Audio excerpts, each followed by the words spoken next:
Ռուսաստանի Դաշնությունում արթմոլոգիայի հիմնադիրն է։ Մեր երկրում գերխնդիրն է նա, որ շատ մասնագետներ դեռևս բավարար ինքնահաստատված չվախենամ ասել, ինքնահաստատված չեն։ Բայց հոգեբանորեն շատ դժվար է այդ շրջանը հաղթահարել։ Բարդ մասնագիտությունը կնոջ համար։ Դա մի ոլորտ է, որտեղ շատ բան արդեն բացահայտված է, բայց շատ բան անհայտ է։ Step by step, sense աստիճանաբար նկարագրենք, թե ինչ փուլերով է անցնում պացիենտը եւ ինչ զգացողություններ կարող է ունենալ։ Մեկ սրտի էլեկտրիկներն ենք։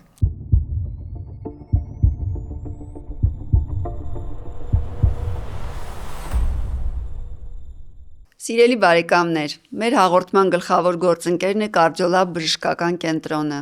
Կարդիոլաբը մասնագիտացված սիրտանոթային խնամքի բժշկական կենտրոնն է, որտեղ դուք մաքսիմալ արագ, որակով եւ բարձր պրոֆեսիոնալիզմով կստանաք ձեզ անհրաժեշտ բժշկական ախտորոշման եւ բուժման վերաբերյալ խորհրդատվությունը։ Կարդիոլաբում մեր արժեքներն են՝ որակը, բուժառույակենտրոն մոտեցումը, պրոֆեսիոնալիզմը եւ թիմային աշխատանքը։ Սիրով կսպասենք ձեզ։ Բարեկամներ, մեզ համար շատ կարևոր են ձեր դիտումները եւ տարածումները, որպեսզի մեր ալիքը կարողանա առաջընթաց ունենալ։ Եվ այդ պատճառով, եթե հավանում եք այն, ինչ անում ենք, խնդրում եմ մաքսիմալ տարածել, կիսվել ձեր ընկերների հետ, միգուցե ինչ-որ միտեղ ինչ-որ մեկին այսօրվա մեր տեսանյութը պետք է։ Շնորհակալություն աջակցության համար։ Բարի երեկո, սիրելի դիտորդներ։ Ուրախ եմ ողջունել ձեզ կրկին երեքշաբթի երեկոյան մեր կարդիոլաբի ստուդիայում, որտեղ մենք քննարկում ենք սիրտանոթային հիվանդություններին առնչվող բազում հետաքրքրաշարժ հարցեր։ Սիրտանոթային հիվանդությունները մեծ մասամբ քրոնիկ հիվանդություններ են եւ նրանց վերջնական ապաքինումը սովորաբար հնարավոր չէ։ Սակայն գոյություն են եզակի իրավիճակներ, երբ հարցը կարելի է լուծել շտկել արմատապես եւ վերջնական ձերբազատվել հիվանդությունից։ Այդ եզակի մոտեցումների վերաբերյալ ենք այսօր զրուցելու իմ հյուրի հետ, ով սրտաբան է, միջամտական արիթմոլոգ, էլեկտրաֆիզիոլոգ, դոկտոր Արփի Թոփչյանը։ Ողջույն Արփի ջան։ Բարև ձեզ։ Շնորհակալ եմ հյուր գալու համար։ Շատ շնորհակալ եմ հրավերի համար։ Ինչպես ես։ Լավ եմ։ Ակտիվ աշխատանքային։ Այո, ակտիվ աշխատանքային ծառաբեռնված process-ի մեջ ենք, ինչպես կարծում եմ մեր մնացած բոլոր գոլեգաները։ Իրոք էս պահին այդպես է ընդհանուր առմամբ, հաշվի առնելով համակարգի վերջին փոփոխությունները։ Արփի ջան, արի ամենասկզբից սկսենք, ոնց որոշեցիր, որ դառնում ես էլեկտրաֆիզիոլոգ, այդ բարդ մասնագիտությունը կնոջ համար շատ քիչ են աշխարհում, ինչպես գիտես, հավանաբար կին էլեկտրաֆիզիոլոգները հարաբերությունը տղամարդկանց հետ երևի թե 1:9 է կամ 2:10 է, մոտավորապես այսպիսի փոխհարաբերություն կա։ Ոնց ծագեց այդ որոշումը եւ ինչից ելնելով։ Ճիշտ ասած, սրտաբան դառնալու որոշումը 6-րդ կուրսում եմ կայացրել, որովհետեւ երկար մտորումներից հետո հասկացա, որ սիրտանոթային ոլորտը այն ոլորտն է, որտեղ մեծ հնարավորություններ կան պացիենտին օգնելու։ Քանի որ սիրտանոթային հիվանդություններից մահացությունը առաջի տեղում է, աշխարհում շատ լուրջ ռեսուրսներ են այդ ուղղությամբ դրվել եւ հնարավորությունները մեծ են։ Կոնկրետ արիթմոլոգիայում կարող եմ ասել բավականին մեծ դեր խաղաց այն ժամանակ 2010 թիվներ կարծեմ, Ռեբունի բժշկական կենտրոնում կար առանձին արիթմոլոգիայի բաժանմունք եւ մեր դասախոսը մեզ ուղղակի տարավ այսպիսի այցի էքսկուրսիայի եւ այդ միջավայրը ամբողջովին տարբերվում էր այն ընդհանուր բժշկական միջավայրից, որոնք մենք տեսել էինք եւ ինչը ինձ շատ զարմացրեց։ Դրանից հետո կներես ընդհատեմ, ասեմ, որ 2010 թվականին այդ բաժանմունքում ես երիտասարդ սրտաբան էի աշխատում։ Ամենայն հավանականությամբ հերակա ինչ որ կոնտակտ եղել է եւ ես ուսանող էի, այո։ Եվ իրոք միջավայրը բոլորովին այլ էր, այնքան այդ 15-20 րոպե որ անցկացրինք այդտեղ, ինձ զարմացրեց։ Դրանից հետո որոշեցի խորանալ արիթմիաների մեջ եւ հասկացա, որ դա մի ոլորտ է, որը շատերին վախեցնում է եւ շատերը խուսափում են։ Ու անհասկանալի է առաջին հայացքից։ Բայց հասկացա, որ իրականում բարդ բաներից հետաքրքրում են։ Այն ինչ որ նորություն է, բարդ բաներից հետաքրքրում են, այո, մարտահրավերները հետաքրքրում են եւ խորացա, հասկացա, որ իրականում որևէ բարդ բան չկա, որովհետեւ դա զուտ ուղղակի ֆիզիկա է։ Ֆիզիկա եւ ֆիզիոլոգիա եւ երբ դու հասնում ես բջջի մակարդակին ու մեխանիզմներն ես սկսում հասկանալ, արդեն շատ բան պարզ է դառնում, հեշտ է դառնում։ Սա իմ առաջին տպավորությունը։ Այդպես որոշում կայացրեցի, որ այո գնում եմ սրտաբանություն, բայց գնալու եմ հենց արիթմոլոգիա, չի ուզում թերապևտիկ, որովհետեւ միշտ այդ միջամտությունների ցանկությունը եղել է եւ երբ բժշկական ինստիտուտ էի ընդունել, վստահ եմ որ վիրաբույժ եմ դառնալու։ Հետո հասկացա, որ մեծ վիրաբուժություն այնուամենայնիվ ինձ համար որպես աղջիկ ես չեմ տեսնում ինձ այդտեղ, որովհետեւ այն նվիրվածությունը ժամանակային առումով, ռեսուրսային առումով, որ պիտի տաս, շատ ավելին է, քան կարծում եմ կինը առանց անդառնալի փոփոխությունների կարող է իրեն թույլ տալ։ Ես պատրաստ չէի այդպիսի առաջնահերթություն վերցնել։ Հետո իհարկե պարզվեց, որ արիթմոլոգիան էլ է, էլեկտրոֆիզիոլոգիան էլ է պահանջում մեծ նվիրում, բայց արդեն, ինչպես ասում են, կլանել էր։ Որոշումս կայացրեցի, որ քան որ Հայաստանում ինքը կարելի ասել զարգացման սկզբնական մակարդակի վրա էր հենց բուն էլեկտրոֆիզիոլոգիան, որոշում կայացրեցի, որ պետք է գնամ Մոսկվա եւ Բակուլևի անվան կլինիկայում օրդինատուրա։ Բախտս բերեց, որտեվ այնտեղ արիթմոլոգիական բաժանմունքներ շատ կան, բայց ես հայտնվեցի հենց Ամիրան Շոտավիշևիչվիլի բաժանմունքում, ով կարելի ասել, որ Ռուսաստանի Դաշնությունում արիթմոլոգիայի հիմնադիրն է, որպես գիտնական, որպես միջամտություններ կատարող, որպես վիրաբույժ, այսինքն խորքային մարդ է եւ նրա աշակերտների հետ արդեն։ Դրանից հետո իրականում ամենաբարդ պահը, որ կարող եմ ասել, որ շատերը գալիս են եւ խուսափում են էլեկտրոֆիզիոլոգիայից, երբ առաջին անգամ մտնում ես էլեկտրոֆիզիոլոգիական լաբորատորիա, տպավորությունը դու համարում ես, որ դու արդեն ավարտել ես համալսարանը, որոշակի գիտելիքներ ունես, բայց այնպես տպավորություն ես ստացվում, որ ոնց որ որևէ բան չգիտես, ու դու ահավոր այդ նվաստացած ներքին իրավիճակ կա, որ ոնց, բայց ես հասկանում եմ, բայց հիմա ես նայում եմ էկրանին եւ որևէ բան չեմ հասկանում։ Եվ դա տևում է մոտավորապես կարելի ասել ամենակիչը 3-4 ամիս, հետո իհարկե հասկանում ես բոլոր խոստովանում են, որ այդ շրջանում անցել են, բայց հոգեբանորեն շատ դժվար է այդ շրջանը հաղթահարել եւ շատերի համար այդ բարդ շրջանը գալիս են եւ առաջին իսկ ամսից հետո թողնում գնում են։ Բայց ինչպես նշեցի, ես բարդություններ սիրում եմ եւ դա մի ոլորտ է, որտեղ շատ բան արդեն բացահայտված է, բայց շատ բան անհայտ է եւ դու ուղղակի սիրահարվում ես այդ ոլորտին։ Նաև պիտի նշեմ, որ իմ բախտը բերել է, որովհետև շատ լավ ուսուցիչներ եմ ունեցել։ Բակուլևի կլինիկայից հետո արդեն ասպիրանտուրան շարունակեցի մեր հայրենակցի պրոֆեսոր Դավթյանի մոտ, ով բացառիկ, ոչ միայն բացառիկ մասնագետ է, այլ բացառիկ մարդ է, այլ բացառիկ ուսուցիչ է։ Մարդ, ով հաճույք է ստանում սովորեցնելուց, մարդ, ով իրոք ուրախանում է, հպարտանում է իր աշակերտների, այսպես ասեմ, հաջողություններով եւ դա համարում է, այո, իր հաջողությունը եւ այդ ներքին մրցակցային, երբ որ լինում է, երբ փորձում են երիտասարդին ճնշել, հակառակը։ Նա պահանջկոտ է շատ, բայց թևեր է տալիս, այսինքն այդ փոխադարձությունը կա եւ այդ առումով կարող եմ համարել, որ իմ բախտը իրոք բերել է։ Միանշանակ համաձայն եմ քեզ հետ եւ իրականում վերջերս էլ էլի իմ երիտասարդ բժիշկներից մեկի հետ քննարկում էինք եւ միտք առաջացավ, որ որպեսզի մարդը կարողանա ինքը այդպես ոգևորել, մոտիվացնել եւ առաջ տանել աշակերտին, ինքը պետք է արդեն այդ ճանապարհը անցածրել։ Մեր երկրում գերխնդիրն է նա, որ շատ մասնագետներ դեռևս բավարար ինքնահաստատված, չվախենամ ասել, ինքնահաստատված չեն եւ դա է պատճառը, որ իրենք վախենում են կիսել իրենց ոչ միայն կիսել, այլև ճնշում են, ջարդում են երիտասարդ մասնագետին, ով դեռևս կայացած չի։ Բայց ոչ բոլորը։ Բայց ոչ բոլորը, միանշանակ ես բողոքելու տեղ չունեմ, թե ուսանողական տարիներին, թե հետո ուսուցիչների հարցում բախտս բերել է։ Դա շատ կարևոր է, դա երևի ամենակարևորն է ծնողից հետո ուսուցիչը երկրորդ մարդն է, ով մարդու կյանքի եւ ճակատագրի վրա կարելի ասել որոշիչ ազդեցություն է թողնում։ Եվ Կարպետ Վովայեչը իրոք իմ կյանքում նման դերակատարում խաղացած մարդ է, ու ես միշտ կյանքիս վերջ երախտապարտ եւ շնորհակալ եմ լինելու նախ այն հնարավորությունների համար, որ ինձ տվել է, եւ կոպիտ ասած ինձ թևեր տալու համար եւ օգնելու համար, որ չվախենաս թռիչքից։ Ես իրոք շատ շնորհակալ եմ նրան եւ իրոք այն ինչ ունեմ առաջին հերթին նրան եմ պարտական, իհարկե ծնողներիցս հետո։ Այդպես էլեկտրոֆիզիոլոգիային խորացա եւ հասկացա, որ ես սիրում եմ այդ ոլորտը, նույնիսկ այսպեսի կատակով բան ասեմ, մենք ծանրաբեռնվածությունը Մոսկվայում շատ մեծ է, ծավալը շատ մեծ է եւ բառացիորեն մենք թիմով, իհարկե թիմը փոքր է եւ բոլոր երիտասարդներին գրեթե տարիքիցներ շատ հաճախ ուղղակի աշխատանքի տեղում էինք մնում եւ մեր ընկերներից մեկը մի անգամ ասեց այնպես տպավորություն է, որ մենք կարծես հոգեկան առումով անհավասարակշիռ վիճակում լինենք նվիրվածության տեսակետից, որ մենք կարող ենք գիշեր-ցերեկ այստեղ մնալ, բայց ամենատարօրինակն է, որ դա մեզ դուր է գալիս։ Եվ այդպես քեզ կլարնում է, դու այլևս դրանից ազատում չունես, որտեվ հետաքրքիր է եւ ամենակարևորը հասկանում ես, որ շատ-շատերի համար կողքից այն թվում է չափազանց բարդ, բայց իրականում շատ սրտաբանների համար։ Այո, արիթմիա բառը ոչ միայն պացիենտների, այլև բժիշկների համար եւ անգամ սրտաբանների համար հնչում է չափազանց վախենալու եւ իրականում այստեղ շատ լուրջ գործ ունենք անել, որովհետեւ հաճախ պացիենտը գալիս է արդեն վախեցած։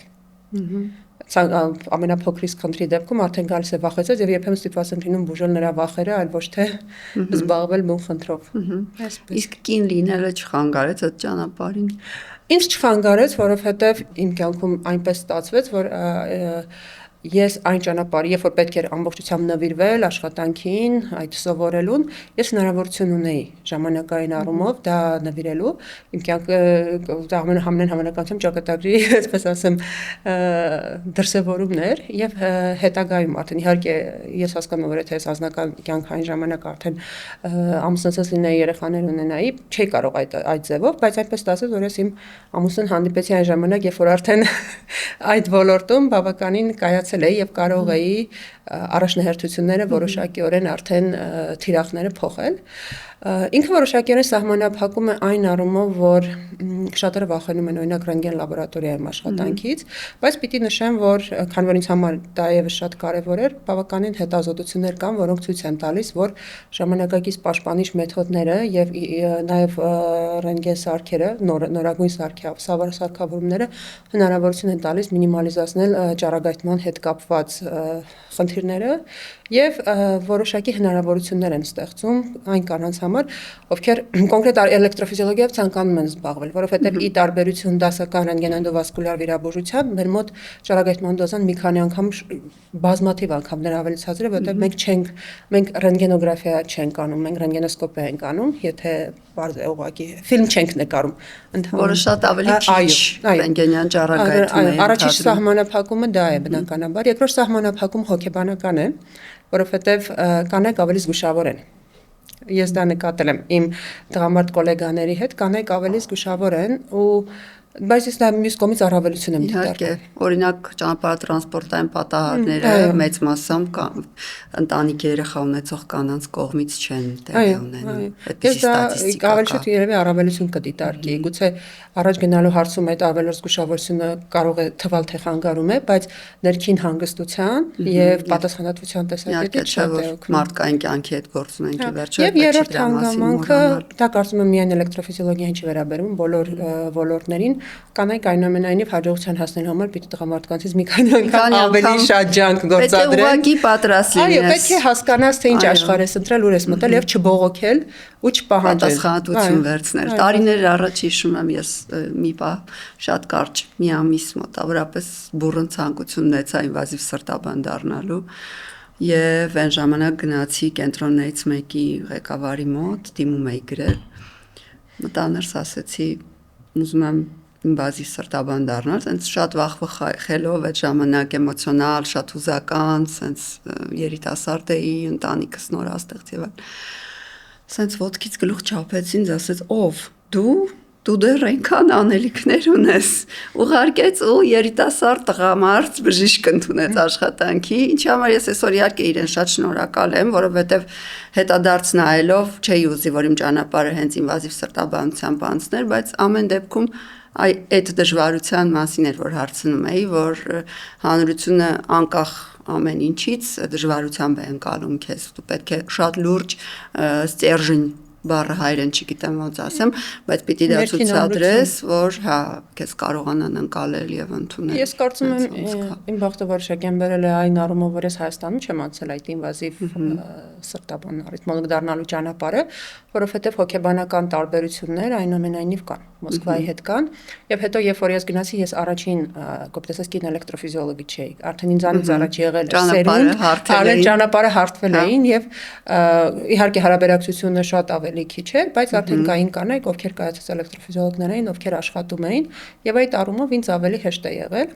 Չնայած պիտի ասեմ, որ Կարապետովայիչը ամենասկզբում զգուշացրեց, որ ես գիտեմ ձեզ գալու եք, սովորեք, վերջում ընտրեք ընտանիքը եւ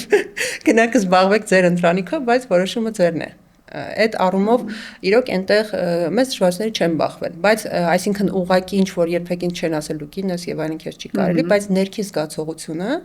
եւ պահանջը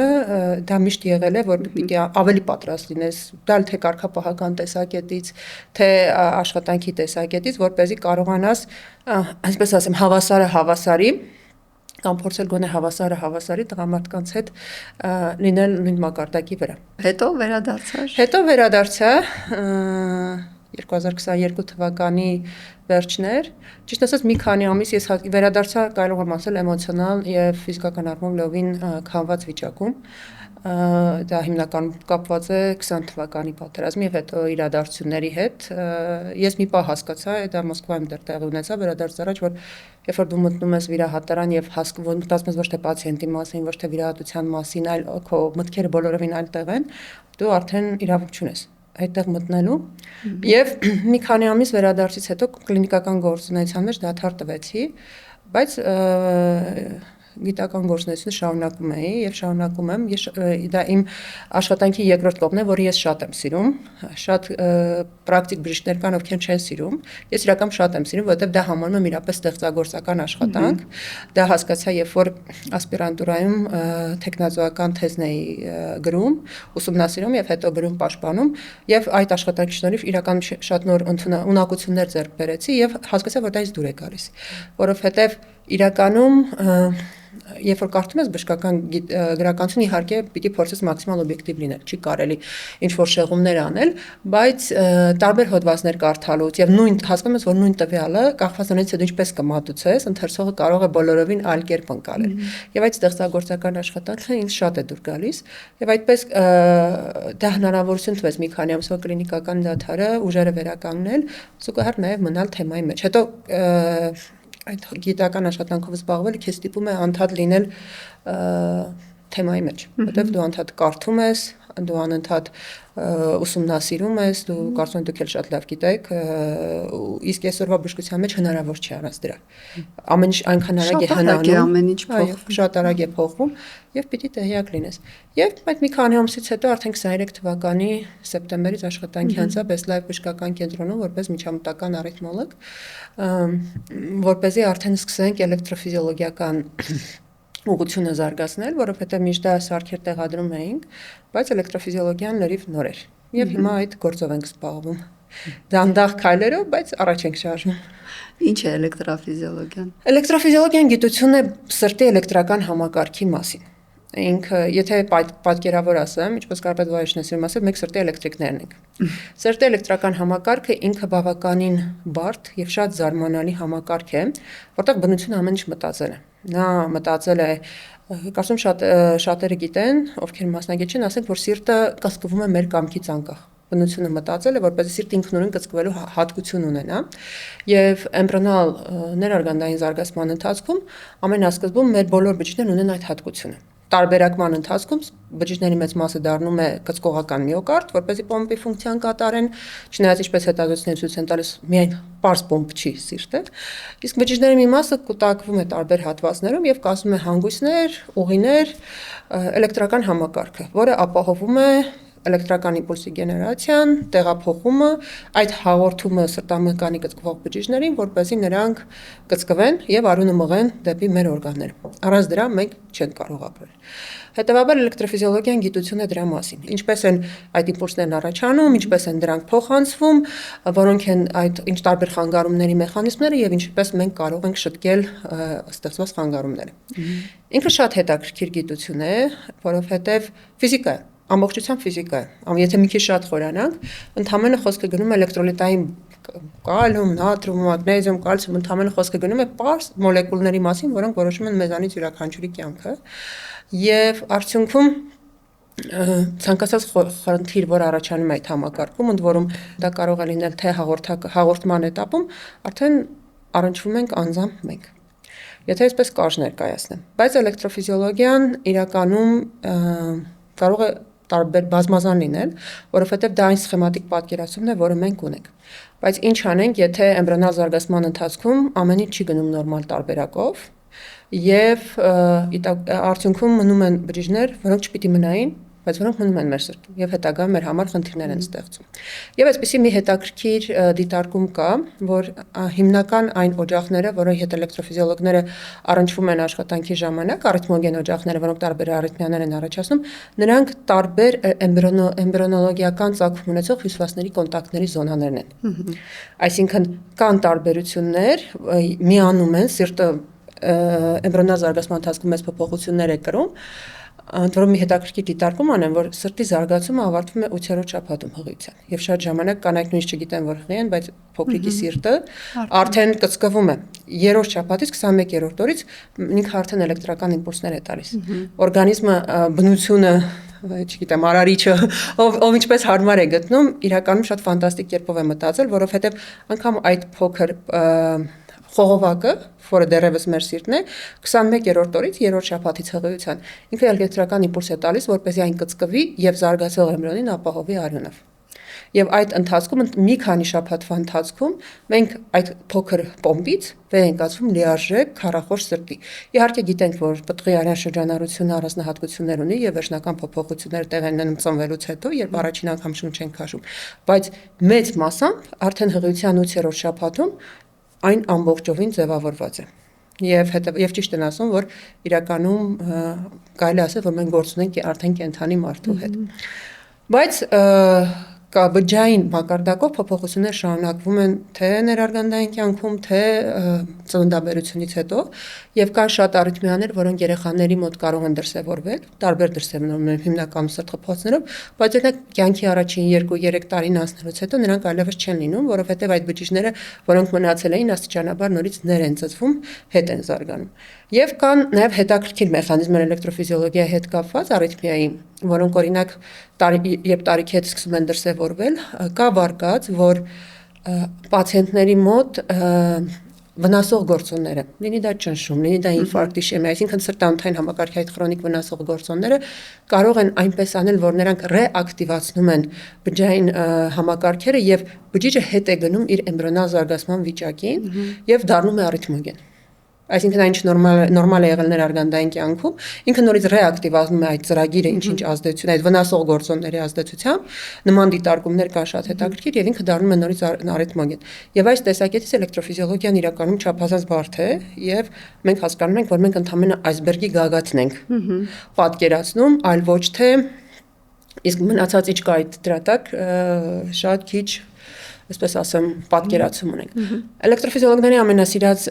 кейսերը դա որպեսզի պարզ լինի ՎՊՎ սինդրոմն է, որտեղ համարում ենք, որ ամեն ինչ պարզ է, մեզ դիտողների համար պարզաբան ենք, որ դա սրտի ավերին եւ ստորին խորոշների, նախասրտերի եւ փորոքների միջև եղած լրացուցիչ էլեկտրական անցուղին է, ի տարբերություն նորմայի, որտեղ միայն մեկ ունենք ԱՎ հանգույցը, եւ ինչ ենք դա սիրում, որովհետեւ ամեն ինչ պարզ է թվում։ Ունենք լրացուցիչ անցուղի, օղակը պտտվում է, գտնում ենք լրացուցիչ անցուղին եւ վառում ենք, բայց ցույց է տվել, հետազոտությունները ցույց են տվել, որ այդ լրացուցիչ կապերը իրենց ծագումով եւ իրենց բջջաբանական տեսակետով ու հատկություններով կարող են լինել լիովին տարբեր։ Եվ այստեղ եւս մեզ համար էլի շատ մեծ հարցեր են ծագում։ Եվ ավելին ասեմ, վերջերս մենք շատ հետաքրքիր кейս էինք ունեցել, որը արդեն տպագրվել է, երբ որ նախկինում համարում էինք, որ նախասրտի եւ փորոքի միջև պիտի այդ կապը պարտադիր լինի, մենք кейս ունեցանք, որ նախասրտային հատվածում չէր դրսևորվում, փականի մակարդակի վրա էր նախասրտային։ Այսինքն հասկանում ենք, որ իրականում ինչքան շատ եք փորձում խորանալ, այնքան ֆիբրոզողի շրջանում։ Այո, ֆիբրոզողի շրջանում անմիջապես փեղկի տակ։ Բնածին այլ անոմալիա չուներ այդ բացի։ Չէ, գիտեմ ինչ եք հարցնում, որովհետև օրինակ Էպշտեյնի, այո, բնածին արատի ժամանակ, երբ որ խախտվում է աջ նախասրտի եւ փորոքի, այսպես ասեմ, հարաբերակցությունը եւ այդ ֆիբրոզողի ձևավորումը, ՎՊՎ սինդրոմը շատ հաճախակի է հանդիպում, որովհետև իրականում ներարգանդային կյանքում, ինչպես նշեցի, այդ լրացուցիչ անցուղիները կան եւ ձախից եւ աջից, բայց երբ ֆիբրոզողը ձևավորվում է, ընդհատվում է այդ կապը։ Մարդկանց մի որոշ տոկոսի մոտ դա կարող է մնալ, եւ բայց կարևորը շեշտենք, ինչ շատ են հաճախ ասում, որ դա ժառանգական չէ։ Այո, դա բնածին խնդիր է, բայց դա գենետիկ խնդիր չէ եւ ժառանգական չէ եւ չպետք է վախենալ, որ կարող է հանկարծ երեխաներին փոխանցվել։ Դուք այն նշեցիք տարբերակի մասին, երբ հնարավոր է խնդիրը ամբողջությամբ լուծել, ՎՊՎ սինդրոմների մեծամասնությունը հենց այդ խնդիրներից մեկն է։ Եթե անատոմիայական տեղակայումն այնպեսին է, որ հնարավորություն է տալիս մեզ նախ մոտենալ այդ օջախին եւ երկրորդ միջամտության ռիսկերը բարձր չեն, որովհետեւ ցանկացած միջամտության մեջ առաջին հերթին կարևոր է անվտանգությունը։ Մենք ընդհանրապես կարող ենք ասել 60 վայրկյանանոց կամ, չգիտեմ, մի քանի րոպեանոց աբլացիայով այդ անցուղին վառում է եւ պացիենտը ազատվում է այդ խնդրից եւ նման պրոցեդուրաների ստանդարտ անատոմիայի դեպքում նման պրոցեդուրաների էֆեկտիվությունը մոտ 90-95%, ինչ կարծում եմ շատ մեծ թիվ է։ Առաջարկում եմ, որ step by step sense աստիճանաբար նկարագրենք, թե ինչ փուլերով է անցնում պացիենտը եւ ինչ զգացողություններ կարող է ունենալ, ինչ խնդիրներ կարող է ունենալ այդ ընթացքում։ Հիմնականում իհարկե կախված է արիթմիայի տեսակից եւ օջախի տեղակայումից, բայց սկիզբը դասական է բոլորի մոտ։ Հիմնականում սկսում ենք տեղային անզգայացման տակ, աճուկային շրջանում անդզգայացնում ենք եւ անում ենք ոնց ասեղով մուտք դեպի երակ։ Հիմնականում աշխատում ենք երակային մուտքով։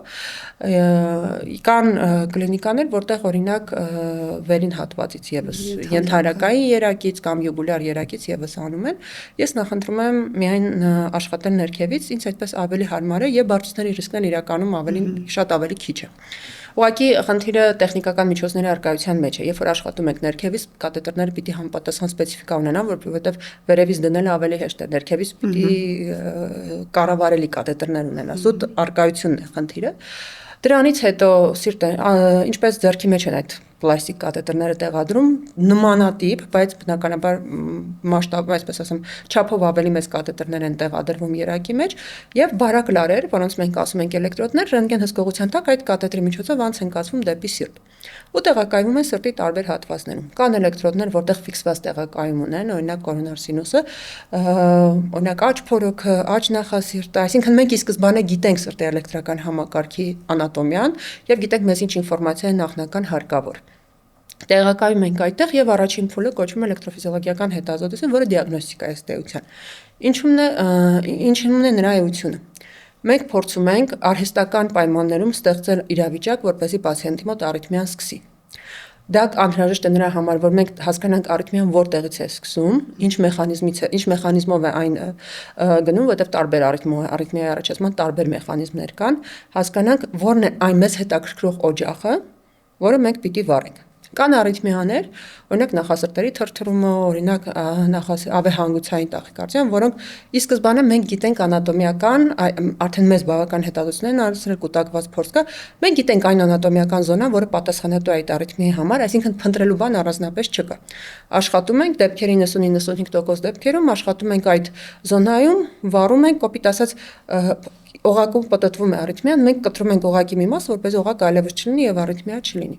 Հաջորդ տարբերակը ամենահաճախակի տարածված երբ աշխատում ենք սրտի աջ խորհուրդներում, ամենատարածված արիթմիան դա նախասրտերի շողացումն է եւ նախասրտերի շողացման դեպքում կոնկրետ առաջին պրոցեդուրան, որ անում ենք, դա կոչվում է թոքային երակների իզոլյացիա, տարբեր մեթոդներով իզոլյացիա եղանակներ կան, ամենատարածվածը եւ ամենահինը կարելի ասել դա ռադիոհաճախական, էլեկտրական հոսանքով, կրիո, հեղուկ ազոտով, լազերային աբլացիա, ուլտրաձայնային, այսինքն ներկայումս տարբեր մեթոդիկաներ են փորձարկվում, բայց վերջնարդյունքը նույնն է։ Թոքային երակների սրտի պատին ամրացված հատվածում կան էլեկտրական մեծ ակտիվություն ունեցող բջիջներ, որոնց հարկավոր է վառել։ Շողացման դեպքում ամեն ինչ այլ է, այն տեսակետից, որ վառելը միայն բուժում չէ։ Դա ընդհանրապես մենք իզոլյացիայի միջոցով հանում ենք գլխավոր ֆակտորներից մեկը, բայց շողացում ինքը բազմակոմպոնենտ արիթմիա է եւ պակաս կարեւոր չի ռիսկի գործոնների, այսպես ասեմ, կորեկցիան, օրինակ ճշմարտ խիստ կարգավորումը, տարբեր վահանաձև գեղձի ֆունկցիայի կարգավորումը, այսինքն դա թիմային աշխատանք է սրտաբանի, արիթմոլոգի եւ պացիենտի հետ։ Բայց մենք իզոլյացիայի միջոցով արանքից հանում ենք կարևոր ֆակտորներից մեկը, ընդ որում պացիենտների մոտ կան պացիենտներ, որոնց դեպքում դա որոշիչ չի լինում եւ նա տարիներ շարունակ կարող այլևս նոպաներ չունենալ։ Կար պացիենտներ, որոնց դեպքում այդքան էլ որոշիչ չի լինում։ Դա շատ անհատական է եւ մենք նախապես չենք կարող, այսպես ասեմ, հնարավորություն դեռևս չունենք հասկանալ, թե որ պացիենտը ավելի լավ կպատասխանի աբլացիային, ում հաստատ առաջարկենք, ում չառաջարկենք։ Կարող ենք ենթադրել։ Պարզ է, որ ռիսկի ավելի շատ ֆակտորներ ունեցող պացիենտները, վաղուց վաղ խնդիր ունեցող լայն սրտով կարող են ենթադրել, որ էֆեկտивությունն ավելի ցածր կլինի։ Բայց թոքային երակները գտնվում են սրտի ձախ հատվածում։ Ինչպես հասնենք սրտի ձախ հատված, գիտենք, որ նախասրտերի արանքում գոյություն ունի միջնախասրտային միջապատ։ Բարակ ասեղի միջոցով մենք ծակում ենք այդ միջնապատը եւ հասնում ենք նախասիրտ։ Թոքային երակների աբլացիան կան արիթմիաներ, որոնց աբլացիան բուն աբլացիան վառելը, այսինքն դա ցավոտ process է, արդեն այդ ընթացքում պացիենտը սեդացվում է։ Դա հիմնականում կախված կլինիկա տալիս են ընդհանուր անեսթեզիան, որ հայտնի է ժողովրդի նարկոզ անունով, բայց մեծ մասամբ ներերակային սեդացիայով են աշխատում, պացիենտը շնչում է ինքնուրույն, ուղղակի քնում է, որպեսզի ցավ չզգա։ Եվ հարմար լինի թե պացիենտի, թե խորը սեդացիա, թե conscious գիտակցական չէ, խորը, քնած, խորը սեդացիա շարժվելը խնդիր է։ Շարժվելը խնդիր է, բայց անեսթեզիոլոգները սովորաբար ովքեր արդեն նման պացիենտների հետ աշխատում են, իրենք հասկանում են այն մակարդակը, կարողանում են պահել այն մակարդակը, որպեսզի մենք կարողանանք հանգիստ աշխատել։ Բայց օրինակ VPV-ի դեպքում, հանգուցայինի դեպքում ցավ որպես այդպեսին հաճախակի չի լինում, կարող է լինել տաքության զգացում կրծքավանդակում, մենք պացիենտին զգուշացնում ենք, որ նման բան կարող է լինել, եւ իրենք ամբողջությամբ տեղային անզգացման տակ իրենք պարկած են։ Ինչքան է տևում պարոքսիզմալ հաճախասրտության ապլացիան։ Եթե դասական տարբերակն է, խնդիր չունենք դիագնոստիկայի հետ, որտեղ մեկ-մեկ լինում է, ենթադրում ենք էլեկտրոֆիզիոլոգիական հետազոտության ժամանակ չեն կարող հաջողալ, չի ստացվում նոպա ստանալ, եթե ենթադրություն դասականն է, անատոմիայի խնդիր չունենք, հիմնականում մի ժամ պունկցիայից սկսած մինչև բան, որովհետև աբլացիայից հետո մենք պարտադիր պիտի սպասենք։ Մոտ մինիմում 10-15 րոպե, իհարկե ուղղություններն ասում են գոնե կես ժամ, բայց առօրյա կլինիկական պրակտիկայում այո, պիտի սպասենք, պիտի պրովոկացիա անենք էլի, որ վստահ լինենք, որ օջախը հեռացրել ենք։ Եթե անատոմիական առանձնահատկություններ կան, աբլացիայի քանակը մենք սկսում ենք անվտանգ զոնայում, աշճանաբար մոտենում ենք օրինակ ավեհանգույցին, որտեղ արդեն սկսում են գնահատել ռիսկերը։ Այստեղ մի կարևոր հանգամանք էլ ասեմ, արիթմիաների մեծ մասը կյանքի համար վտանգ չեն ներկայացնում։ Նրանք կարող են զգալորեն նվազեցնել կյանքի որակը, պացիենտը իրոք շատ է տուժում, իրեն վատ է զգում, բայց նրանք կյանքին անմիջական վտանգ չեն սպառնում։ Եվ այս ժամանակ ցանկացած միջամտության ընթացքում մեր ռիսկ-օգուտ հարաբերակցությունը տարբեր է, որովհետև մի բան է աշխատել կյանքի համար վտանգավոր արիթմիայի հետ, դու պատրաստ ես ավելի բարձր ռիսկի դիմել, զուտ նրա համար, որ հասկանում ես, որ հարկավոր է։ Մի բան է աշխատել արիթմիայի հետ, որը կյանքին ուղիղ վտանգ չի ներկայացնում, բայց ստանալ արդյունքում բարդություն։ Իհարկե մենք ապահովագրված չենք, ոչ ոք ապահովագրված չէ բարդություններից, ուզենք թե չուզենք, թեկուզ նվազագույն տոկոսով, բայց դրանք վաղ թե ուշ բոլորի հետ պատահում են, բայց պետք է, այսպես ասեմ, գիտակցված հասկանալ, այդ բալանսը միշտ փորձել պահել եւ առաջին հերթին բնականաբար անվտանգությունն է։ Եթե ես տեսնում եմ, որ անատոմիական առանձնահատկություններն են այնպիսին կամ օրինակ փորոքային էքստրասիստոլաներ այնպիսի տեղակայում կա, որ հիսի համակարգին շատ մոտ է եւ հասկանում եմ, որ այդ էքստրասիստոլան ինքն իրենով որևէ վտանգ չի ներկայացնում, բայց ես կարող եմ պացիենտի մոտ բլոկ ստանալ, ես իրեն բացատրում եմ, որ գիտեք, այսպիսի խնդիր կա։ Եվ արդյունքում պացիենտը միասին ենք որոշում, արժի գնալ լրացուցիչ ռիսկի, թե չէ, որտեղ պացիենտը ասում է, ինձ անհանգստացնում է, ես պատրաստ եմ։ Պացիենտը ասում է, չէ, ես կապրեմ այդ արիթմիայով, ինձ որևէ բան չի անհանգստացնում։ Քանի որ կյանքի խնդիր չէ, սա որակի խնդիր է, մարդը արժանի է, որ ինքը հասկանա, գիտակցի եւ ինքը որոշում կայացնի, իհարկե բժշկի խորհրդի հիման վրա։ Միանշանակ համամիտ եմ։ Որքան է հաջող ելքի հավանականությունը դասական պարոքսիզմալ հաճախասրտությունների աբլացիայի ժամանակ։ 90-95%, այսպես ասեմ, մեծ մասամբ։ Մի կարևոր առանձնահատկություն էլ կա, օրինակ ավեհանգուցայինի դեպքում կամ այն դեպքում, երբ որ ռիսկի բարձրությունը ավելի բարձր են գնահատում, բարձրության ռիսկը ավելի բարձր են գնահատում, մենք նախընտրում ենք, որ պացիենտը գա կրկնակի պրոցեդուրայի, քան դուրս գանք միանգամից բլոկով։ Բայց դասական դեպքերում 90-95% դեպքերում, եթե ամեն ինչ նորմալ է, եթե պարամետրերը նորմալ են եղել, հիմնականում պրիստուպը կարելի ասել, որ արմատական այդ խնդիրները բուժում ենք։ Մեծ էֆեկտիվությունը նաև նախասրտերի տիպիկ թրթռման դեպքում, որովհետև աշխատում ենք այդ կավոտրիկուս, այսպես ասեմ, վեստորին սիներակի եւ եռափեղփականի այդ նեղուցում եւ էֆեկտիվությունը իրոք այստեղ եւս բավականին բարձր է։ Եվ թրթռումը ինքը դեղորայքային առումով շատ դժվար կարգավորման ենթարկվող արիթմիա է, շատ տհաճ եւ սրտի վրա մեծ ազդեցություն ունեցող։ Դրա համար օրինակ նման պացիենտներին միանշանակ ոսկե ստանդարտը կաթետրային աբլացիան է, միանշանակ, որտեղ դեպքերի մեծ մասում խնդիրը արմատական լուծում է։ Եվ սովորաբար սա առաջին աբլացիան է, երբ որ էլեկտրոֆիզիոլոգիայի ֆելոները ինքնուրույն անում են։ Այո։ Ու դրա համար շատ հիշվող է։ Այո։ Իսկ ինչ կարծիք ունես շողացող արիթմիայի մասին։ Շողացող արիթմիան մեր ժամանակների պանդեմիան է եւ գնալով այդ տոկոսը ավելանալու է։ Ես կարծում եմ, որ այստեղ շատ կարևոր է թիմային աշխատանքը եւ առաջին հերթին պացիենտի գիտակցումը, որովհետեւ օրինակ մեր հանրության մեջ, երբ որ գալիս են բժշկի, ես հաճախ եմ փորձեր տեսնում 100% պատասխանատվությունը բժշկի ուսերին դնելու խնդիր կա եւ այսպես ասեմ, արագ, կարճ, արդյունավետ եւ անցավ արդյունքի ակնկալիք կա։ Երբ որ շողացման դեպքում բացատրում ենք, որ իրականում շողացող արիթմիայի բուժում գոյություն չունի, կա շողացող արիթմիայի վերահսկողություն, տարբեր Բեռի մեթոդներով։ նվազեցում։ Այո, բեռի նվազեցում տարբեր մեթոդներով։ Պատկերավոր ես միշտ ասում եմ, որ մեր բուժման, մեր օգնության նպատակն է մաքսիմալ երկարացնել այն ժամանակը, երբ որ ձեր հաջորդ նոպան տեղի կունենա։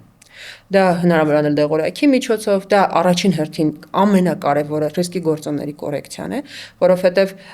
այստեղ չեմ առնչվել, բայց Մոսկվայում ունեցել են պացիենտներ բավականին բարձր քաշով, ճնշման խնդիրներով, ովքեր եկել են եւ ցանկացել են աբլացիա, եւ նման պացիենտներ մենք ուղարկում էինք կորեկցիա եւ պարտադիր պայման էինք դնում, որ պիտի նիհարեն, ասենք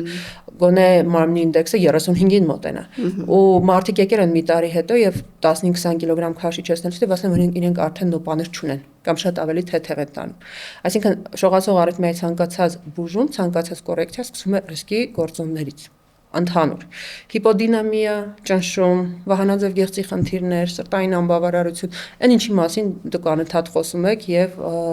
շատ կարեւոր գործ է, որ առաջ եք տանում այդ առողջ ապրելակերպի գաղափարը, որովհետեւ առանց դրա դեղորայքային բուժումը ստացվում է, որ հիմք չկա։ Որոշակի կորեկցիա կունի, բայց ինքը հիմք չի տալիս, երկարաժամկետ չի տալիս։ Կորեկցիայից հետո արդեն եթե պացիենտ այսօր շատ է քննարկվում վաղ աբլացիայի հարցը, այսինքն արդյոք փորձել դեղորայքային կորեկցիաներ եւ դեղորայքը դադարում է աշխատել նոր գնալ աբլացիայի, թե ավելի արդյունավետ է մանավանդ երիտասարդ պացիենտների մոտ գնալ արդեն վաղ աբլացիայի, այսինքն եթե մի նոպան եղել է երկրորդն է կրկնվում, կարելի է միանգամից ուղարկել աբլացիայի, քննարկումները շատ են, հետազոտությունները ցույց են տալիս, որ երիտասարդների մոտ վաղ աբլացիան որոշակի առավելություններ ունի, բայց դա եւս կախված է մատչելիությունից, հասանելիությունից եւ մնացած հարցերից։ Ես կարծում եմ, որ շողացող արիթմիայի մասին մենք դեռևս շատ քիչ իրական պաթոգենեզի մասին մեր պատկերացումները շատ քիչ են, ինչու, որովհետև մենք նոր մեթոդիկաներ ենք մտածում, նոր էներգիայի տարբերակներ, նոր տեխնիկաներ, որպեսզի առավելագույն իզոլացնենք թոքային երակները, բայց նույնիսկ ամենալավ ձեռքերում երբ որ հասնում ենք լիարժեք իզոլացիայի, լավագույն դեպքում կաթետրային աբլացիայի էֆեկտիվությունը, ասենք մի տարվա կտրվածքով չի գերազանցում 80-85%, իսկ տարիների ընթացքում այդ էֆեկտիվությունը ավելի է իջել։ Իսկ դա վկայում է մի բանի մասին։ Մենք ընդհանրապես ազդում ենք այսպես արիթմիայի մի օղակի վրա։ Իսկ ինչ անել այն պացիենտների մոտ, ովքեր առաջին անգամից ստանում են իզոլյացիա, բայց նրանց մոտ նոպաները շարունակում են կրկնվել, այսինքն արիթմոգեն սուբստրատը այլ տեղ է։ Այո, կան ենթադրություններ, ձախ նախասրտի ականջիկ, ձախ նախասրտի հետին պատ եւ տարբեր միջամտություններ են արվում, տարբեր լրացուցիչ միջամտություններ են անում, բայց հետազոտությունները ցույց են տալիս, որ օրինակ ստատիստիկ առումով, վիճակագրական առումով միայն թոքային երակների իզոլյացիան եւ գումարած լրացուցիչ այսպես ասեմ աբլացիայի օջախները մեծ տարբերություն չկա, վիճակագրական տարբերություն չկա։ Դա շահարկվում է տարբեր էլեկտրոֆիզիոլոգների շրջանում այն տեսակետից, որ այդ հետազոտությունները հին մեթոդիկաներով էին արվել եւ այն ժամանակ լիարժեք գնահատել աբլացիայի արդյունավետությունը, բուն էլեկտրոֆիզիոլոգիական արդյունավետությունը հնարավոր չէր, հիմիկվա տեխնոլոգիաները մեզ ավելի մեծ հնարավորություններ են տալիս, բայց կարծում եմ, որ այս վեճը կամ բանավեճը դեռ շատ է շարունակվելու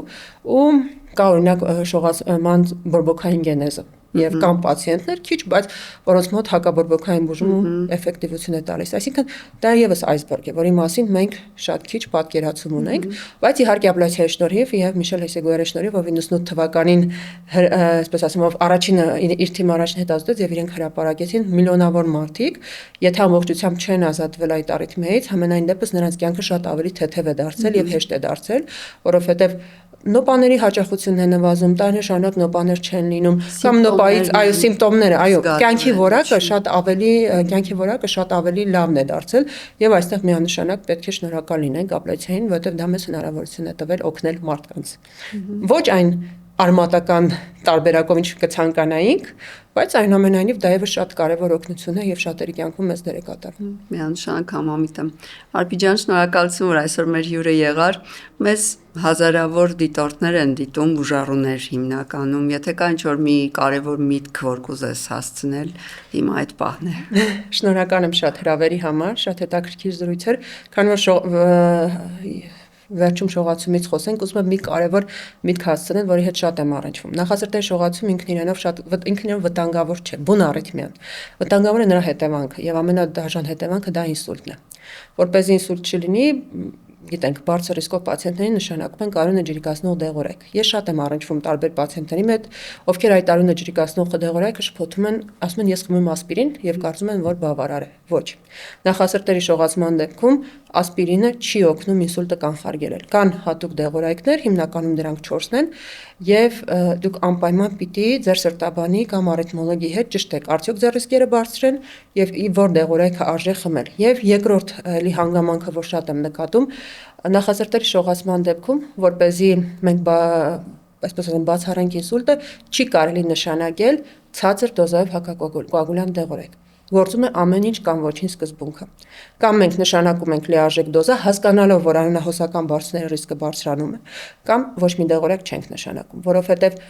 ցածր դոզայով մենք միևնույն է բարձրացնում ենք արյունահոսության ռիսկը, բայց պացիենտին չենք պաշտպանում ինսուլտից։ Շնորհակալ եմ իմ հյուրը լինելու համար եւ մաղթում եմ լիքը հաջողություններ։ Ես եմ շատ շնորհակալ, շատ հաճելի զրույցեր, իրոք շատ շնորհակալ եմ։ Բարեկամներ, հիշեցնեմ, որ այսօր մեր հյուրն էր ինվազիվ սրտաբան, արիթմոլոգ, էլեկտրաֆիզիոլոգ դոկտոր Արփիտ Հոբչյանը։ Շնորհակալություն, ցտեսություն, կհանդիպենք, երբ հանդիպենք։